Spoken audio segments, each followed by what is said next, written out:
I was flipping through the table of contents for today's deep dive, specifically looking at Chapter 13 of Lippincott's illustrated reviews, Microbiology, and I have to say, this feels a bit like we've landed on the island of misfit toys.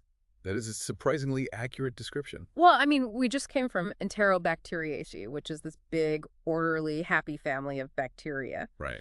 But this chapter is titled Other Gram-Negative Rods. It feels like the authors just took everything that didn't fit neatly into a box and shoved it into a single drawer.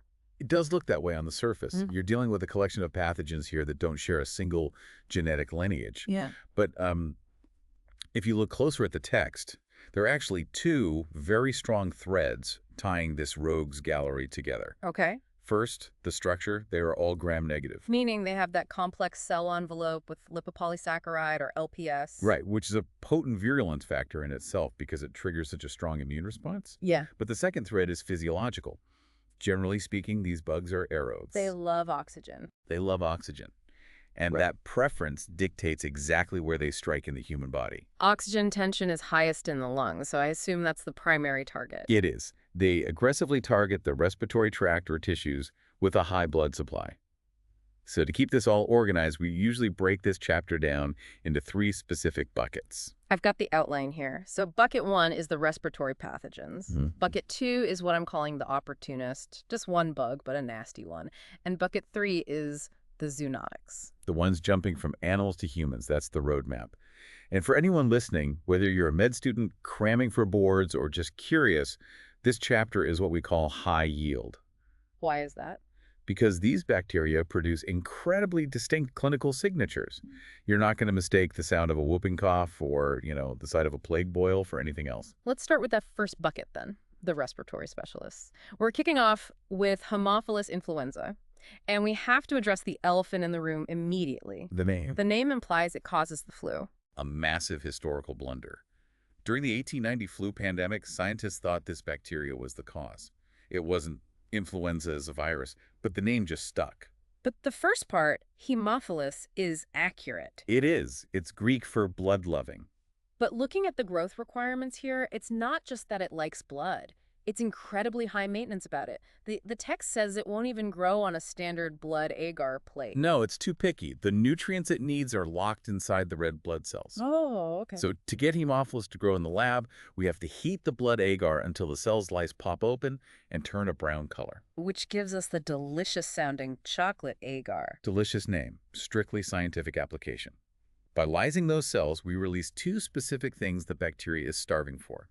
Hemin, which we call factor X, and NAD plus AG, which is factor V. So if you see factor X and V on chocolate agar on a test, it's Haemophilus. That's the one. Now, figure 13.2 in the text shows an electron micrograph of this bug, and some of them have this massive, thick halo around them. That is the capsule. And frankly, the capsule is the single most important thing to understand about Haemophilus. It's armor. It is the primary virulence factor. So you split them into two groups. Basically, yeah. Two gangs. The encapsulated ones and the naked ones. And based on the clinical descriptions, the encapsulated one is the real killer. Specifically serotype B, or HEAP. That capsule is made of polyribose phosphate PRP.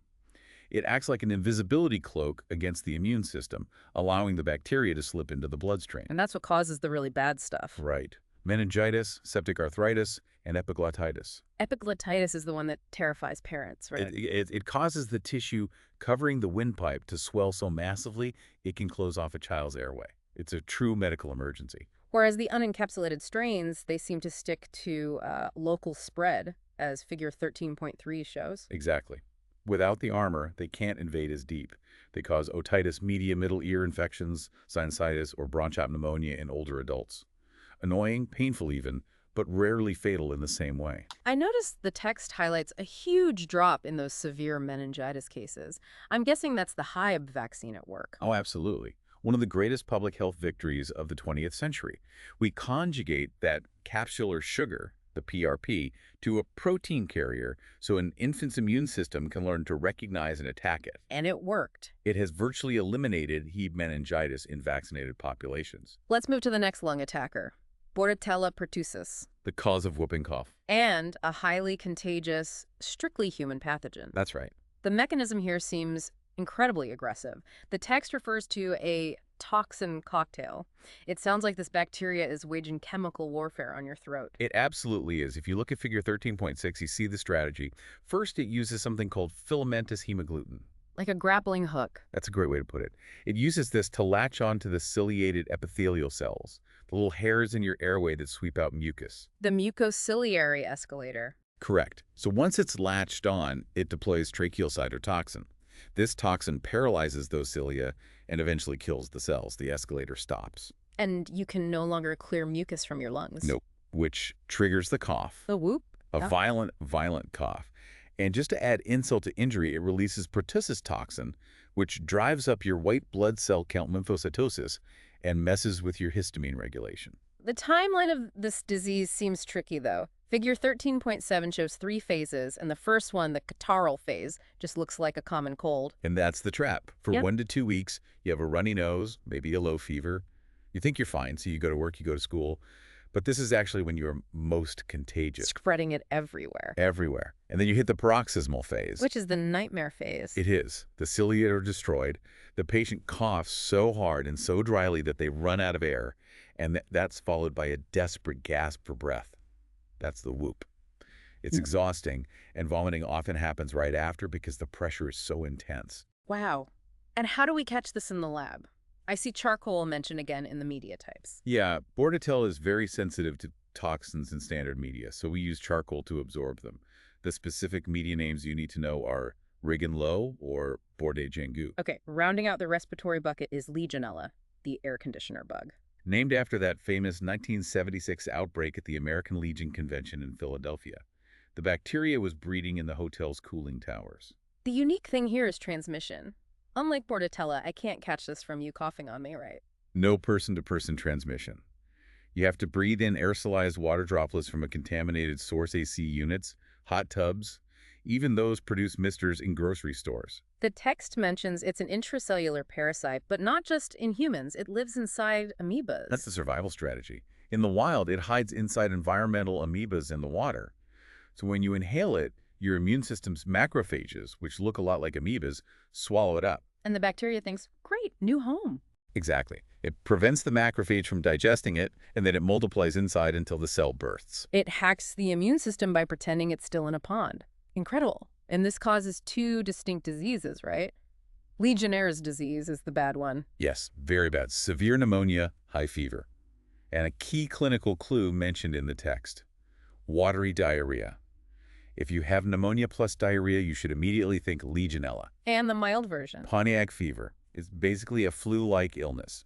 No pneumonia, and it goes away on its own. Lab ID seems specific here, too. The text says BCYE agar. Buffered charcoal yeast extract. And it has a strict requirement for iron and L-cysteine. If you don't feed it cysteine, it just won't grow. Got it. Is there a faster test? There is. There's a urinary antigen test that's very fast, though it only detects the most common serogroup. All right, let's leave the lungs and look at our second bucket, the single entry for the opportunist, Pseudomonas aeruginosa. The text paints this as the terminator of bacteria. It's almost impossible to kill. I mean, it grows in tap water, it grows in hot tubs, it can even grow inside bottles of disinfectant solution. It's terrifying. It is. It's an opportunistic pathogen. It's always around, just waiting for a chink in your armor. It attacks the weak. It has some very sensory identifiers. It smells like grapes. A fruity, grape-like odor, yeah. And visually, it produces a pigment called piocyanin. It's blue-green. So if you're looking at a burn wound or a surgical site and you see that blue-green pus, it is almost certainly Pseudomonas. Now, figure 13.12 lists the infections, and it ranges from swimmer's ear to fatal infections in burn victims. But the biggest association here is cystic fibrosis. Why does it target CF patients so specifically? It's a tragic adaptation. In the cystic fibrosis lung, Pseudomonas undergoes a mutation. It starts building this massive, slimy city around itself, an alginate capsule. A biofilm. A huge biofilm, yeah. And it protects it from the immune system and makes it incredibly difficult for antibiotics to penetrate. I see the treatment section basically implies you have to throw the kitchen sink at it. You do. It has efflux pumps that just spit antibiotics back out. You usually need a combination of a powerful anti-pseudomonal beta-lactam and an aminoglycoside just to stand a chance. Okay, bucket 3, the zoonotics. Diseases we get from animals. Accidental tourists. Humans aren't the primary host, we just get in the way. Let's run through these. First up, Brucella. Think farm to table, but in a bad way.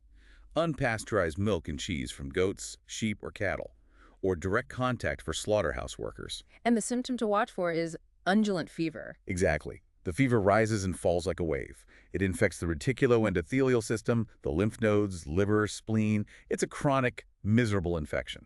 Next is Francisella tularensis, rabbit fever. This one is scary because of how infectious it is. The text notes you only need to inhale or touch about 10 organisms to get sick. Which is why it's listed as a potential biological weapon. In nature, you get it from ticks, deer flies, or, yes, skinning an infected rabbit. The classic presentation in figure 13.16 is ulceroglandular tularemia. What does that look like? You get a nasty ulcer where the bug entered, and then the nearby lymph nodes swell up massively. And now, the heavyweight champion of historical misery, Yersinia pestis. The plague, spread by rodents and fleas. And I have to say, the transmission mechanism here is diabolically brilliant. You mean the blocked midgut mentioned in the text? Yes. The bacteria form a thick biofilm that completely clogs the flea's digestive tract. The flea feels like it's starving to death because no blood can reach its stomach. So it just keeps biting. It goes into a feeding frenzy, biting everything in sight, but because it's blocked, it just regurgitates bacteria-filled blood back into the bite wound. So a hangry flea vomits the plague into you. Vivid, but accurate. Once inside, it travels to the lymph nodes, causing them to swell into buboes. That's bubonic plague. And if it reaches the lungs... Pneumonic plague. That's when it spreads person to person through the air, and it is almost invariably fatal if untreated. The lab ID has a specific look, doesn't it? Bipolar staining. Right. Under the microscope, the ends of the rod stain darker than the middle. It looks like a closed safety pin. Okay, last two. Pasteurella multicida. If you have a cat or a dog, pay attention. This lives in their mouths. If you go bitten, the key takeaway is speed. The text emphasizes rapid onset. We're talking cellulitis redness, swelling, pain within 24 hours. Most infections take days to brew. Pasteurella works overnight. And finally, Bartonella. Bartonella henselae causes cat scratch disease, swollen lymph nodes and a pustule. And Bartonella quintana causes trench fever, spread by body lice, which was a huge issue in World War I. Okay, we've covered a lot of ground, from lungs to fleas. I want to do a speed run to lock this in for the listeners. I'll give you the bug, you give me the board exam buzzwords. Ready? Bored and ready. Haemophilus influenza. Chocolate agar. Factors X and V meningitis in kids' Hib vaccine. Bordetella pertussis. Whooping cough. Lymphocytosis. Legionella. Air conditioners. Charcoal yeast extract with cysteine. Pneumonia plus diarrhea. Pseudomonas. Blue-green pigment. Fruity smell. Cystic fibrosis. Brucella. Unpasteurized milk. Undulant fever. Francisella. Rabbits. Ulcer. Low infectious dose. Yersinia. Fleas. Evazos. Safety pin staining. Pasteurella. Cat bites. Rapid-onset cellulitis. Nailed it. You know, what sticks with me from this chapter is just the adaptability. You have Pseudomonas surviving in disinfectant, and Yersinia hijacking a flea's digestive system to force it to spread the disease. It really highlights that these aren't just passive germs. They have evolved incredibly specific, complex niches to survive.